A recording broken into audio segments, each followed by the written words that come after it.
নাপাইবে উদ্ধাৰ সখী সত্যে যাইবে তল। আমি যদি এই কামনা বাসনাতে আবদ্ধ হৈ থাকোঁ আমি তললৈ যাম। সেইকাৰণে বিষয়ত আতি আসকতি ভৈল যাৰ কৃষ্ণক পাইবাৰ আশা নিৰ্বৰ্তিল তাৰ বুলি কৈছে। আমি যদি লগত নিব নোৱাৰা ধন সম্পত্তিৰ পিছত দৌৰি থাকোঁ আমাৰ জীৱই গতি পাব নোৱাৰে। গতিকে উপমা দিছে, যেন বায়ু বস্ত্ৰ নিয়ে পশ্চিমে উৰুৱাই, পূবক খেদিলে জানো সিটো বস্ত্ৰ পায়। বতাহে আপোনাৰ কাপোৰ এখন পশ্চিম ফালে উৰুৱাই নিছে, সেই কাপোৰখন পাবৰ কাৰণে যদি আপুনি পূবফালে দৌৰি থাকে কোনোবা দিনা জানো সেইখন কাপোৰ পাব নাপায়। ঠিক তেনেকৈ আমি বিষয়ৰ ফালে যদি গৈ থাকোঁ কৃষ্ণক আমি লাভ কৰি নোৱাৰোঁ। কাৰণ বিষয় সুখৰ ক্ষেত্ৰত স্বৰ্গৰ ইন্দ্ৰৰ লগত গাহৰি কোনো পাৰ্থক্য নাই বুলি কৈছে। মিছা বিষয় অকলাগি নৰে ধৰে জন্ম, ইন্দ্ৰ শুকৰৰো দেখা সুখ দুখ সম। বিষয় সুখৰ ক্ষেত্ৰত স্বৰ্গৰ ইন্দ্ৰৰ লগত মানে গাহৰি কোনো পাৰ্থক্য নাই। কিয় বোলে অমৃতৰ পানে যেন মহেন্দ্ৰ সন্তুষ্ট, হৈ বিস্তা ভুঞ্জি শুকৰৰো হৃষ্টপুষ্ট। স্বৰ্গত ইন্দ্ৰই অমৃত খাই যিমান হৃষ্টপুষ্ট হৈ থাকে, গেলা পচা ঠাইত গাহৰিয়ে বিস্তা খায়ো সমানে শকতাবধ হৈ থাকে। ইন্দ্ৰৰ সন্তুষ্ট যেন ৰম্ভাৰ সম্ভোগে, শুকৰৰো তেনসু শুকৰি সংযোগে। স্বৰ্গত ইন্দ্ৰই ৰম্ভা তিলোত্তমাৰ লগত যিটো বিষয় আনন্দ কৰে, গেলা পচা ঠাইত গাহৰিটোৱে গাহৰিজনীৰ লগত একে আনন্দ কৰে। গতিকে মাধৱদেৱে লিখিছে, বিষয়ৰ সুখ শুকৰি সংগে পায়, হৰিপদ সেৱা নৰতনু বিনে নাই। মানুহৰ জন্ম পালেহে আজিৰ দৰে আমি ঈশ্বৰৰ কথা শুনি মুক্তি পাব পাৰোঁ, অইনে নোৱাৰে। সেইকাৰণে কৈছে, ঈশ্বৰৰ মহিমাক কৰিলোঁ বৰ্ণন, তাক তুমি ৰংগমনে কৰিলা শ্ৰৱণ। কালৰ প্ৰভাৱ সমে জীৱৰ সংসাৰ, কহোঁ আবে তাকো শুনা হবে পুনৰবাৰ। যে কালে কেনেকৈ আমাৰ জীৱনক লতি ঘটি কৰি ফুৰে তুমি শুনা। কালে ইটো লোক সমস্তক চলাৱই, তভু তাৰ বিক্ৰমক কেহু নুবজায়। কালে আমাক কেনেকৈ মানে পৰিৱৰ্তন আনি আছে, আমি তথাপিও এই কথাৰ প্ৰতি গুৰুত্ব নিদিওঁ। গতিকে বায়ুৱে মেঘক যেন ভ্ৰমাৱে শূন্যত, তভু নুবুজয় যেবে বায়ুৰ মহত্ব। ডাৱৰবিলাক বতাহে উৰুৱাই লৈ যায়, তথাপিও ডাৱৰে এয়া যে বতাহেই উৰাই আনিছে এই কথাটো উপলব্ধি নকৰে।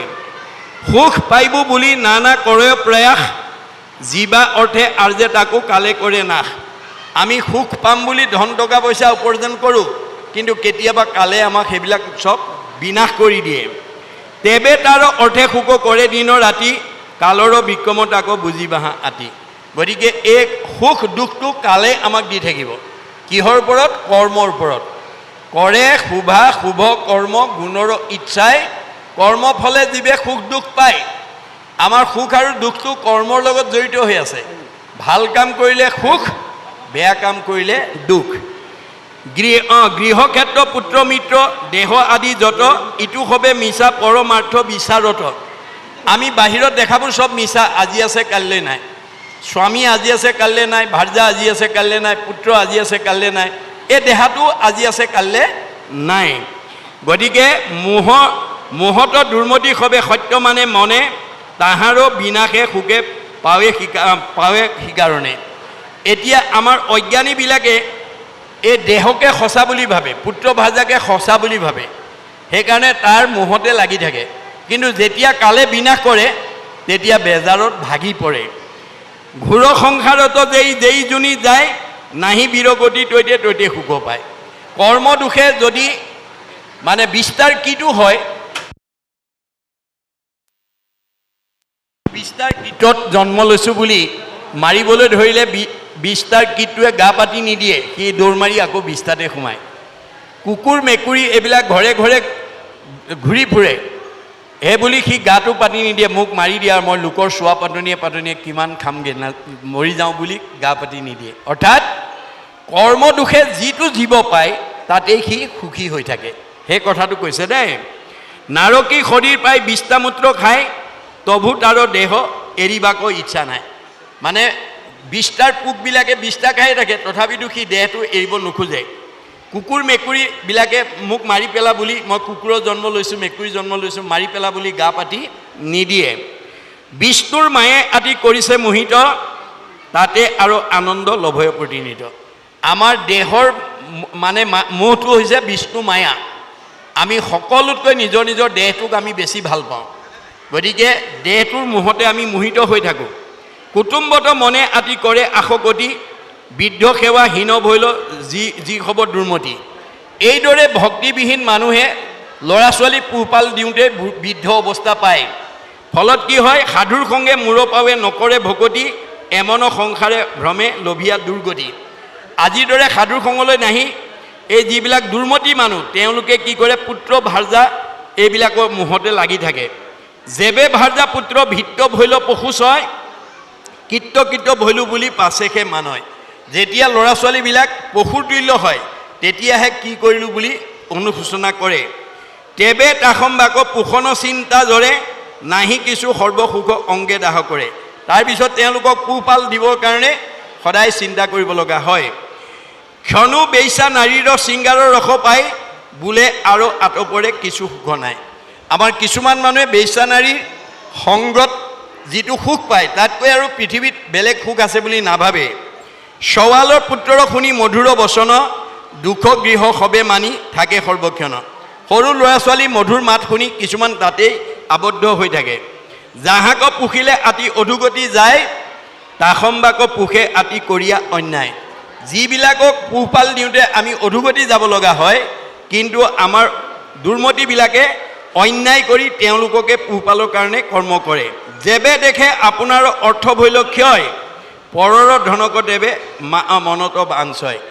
এই ধৰণে তেওঁ আৰ্জিত ধন যেতিয়া ক্ষয় হৈ যায়, তেতিয়া আনৰ পৰা কেনেকৈ ধন আনি মই ল'ৰা ছোৱালী পোহপাল কৰোঁ তাৰ কথা ভাবে। এহি মতে যোৱাকাল বিফলে গুৱাই, পাছে আহি বৃদ্ধকালে তাক লাগ পায়। এই ধৰণে আমি বিষয়ৰ সুখত আবদ্ধ থাকোঁতে আমাৰ যোৱা গুচি বৃদ্ধকাললৈ আহে। যেতিয়া বৃদ্ধ বয়সত যেতিয়া আপুনি ল'ৰা ছোৱালীক পোহপাল দিব নোৱাৰে, তেতিয়া ল'ৰা ছোৱালীয়ে কিয় পুহিবে নোৱাৰ মাত্ৰ খাইবে মাত্ৰ চাখ, এইবোৰ প্ৰিয় বৃদ্ধ মৰিয়া নাযাওঁ। গতিকে অন্নমুঠি দিয়া বোলে বুঢ়া মৰ। এটা সময় আহিব, সেই পুত্ৰই আকৌ আমাক নমৰ কিয় বুলি বুঢ়াক অনাদৰ কৰিব। যেনেকৈ হাল বাব নোৱাৰা গৰুটোক আমি ঘাঁহ খুৱাবলৈ ইচ্ছা নকৰোঁ, তেনেকৈ কাম বন কৰিব নোৱাৰা হ'লে আমাৰ পুত্ৰ ভাৰ্যাই আমাক তেনেকৈয়ে অনাদৰ কৰিব। সেইকাৰণে আমি সৰুৰ পৰা ল'ৰা ছোৱালীক যাতে আমি ঈশ্বৰ ভক্তিমুখী কৰিব পাৰোঁ, যে আমাৰ ভাগৱত শাস্ত্ৰৰ বিনে আমাৰ উঠি অহা প্ৰজন্ম, সমাজ আৰু নিজে সংস্কাৰ হোৱাৰ বিকল্প নাই। মই আশা ৰাখিম যে আপোনালোকৰ এই প্ৰাথমিক শাখাই যাতে অনাগত দিনতো এনেকৈ মহাপুৰুষসকলৰ আৱিৰ্ভাৱ মহোৎসৱ উদযাপন কৰি বাৰ্ষিক সেৱা বা নামঘৰ প্ৰতিষ্ঠা দিৱস আদিৰ উপলক্ষে আমাৰ যাতে এনেকৈ ভাগৱত আলোচনা চক্ৰ আমি যাতে কৰিব পাৰোঁ, আৰু প্ৰথম স্কন্ধৰ পৰা দ্বাদশ স্কন্ধ পৰ্যন্ত আপোনালোকে এটা কৰ্ম আঁচনি কৰি যদি সেইধৰণে আগুৱাই যাব পাৰে, তেতিয়াহ'লে আমাৰ ইয়ালৈকে অহা চব জীৱই মুক্তি লাভ কৰিব। পৰীক্ষিতে যদি প্ৰথমৰ পৰা দ্বাদশ শুনাৰ কাৰণে মুক্তি পালে, আপুনি মই পাম নে নেপাম? নিশ্চয় পাম, কিন্তু আমি কৰ্ম আঁচনি ল'ব লাগিব। মই সকলোৰে প্ৰতি শ্ৰদ্ধা আৰু সেৱা নিবেদন কৰিলোঁ। আপোনালোকে আমাক সুদূৰ লখিমপুৰৰ পৰা আমন্ত্ৰণ কৰি আনি এইকণ সময় আপোনালোকৰ মাজত ভাগৱতৰ আলোচনা কৰাৰ যি সুযোগ দিলে, তাৰ বাবে উদ্যোক্তাৰ প্ৰমুখ্যে সকলো সহযোগী বা বৈষ্ণৱলৈ মোৰ শ্ৰদ্ধা আৰু সেৱা নিবেদন কৰি ব্যাখ্যাৰ আসনৰ পৰা মই ইমানতে আপোনালোকৰ পৰা বিদায় ল'ব খুজিছোঁ।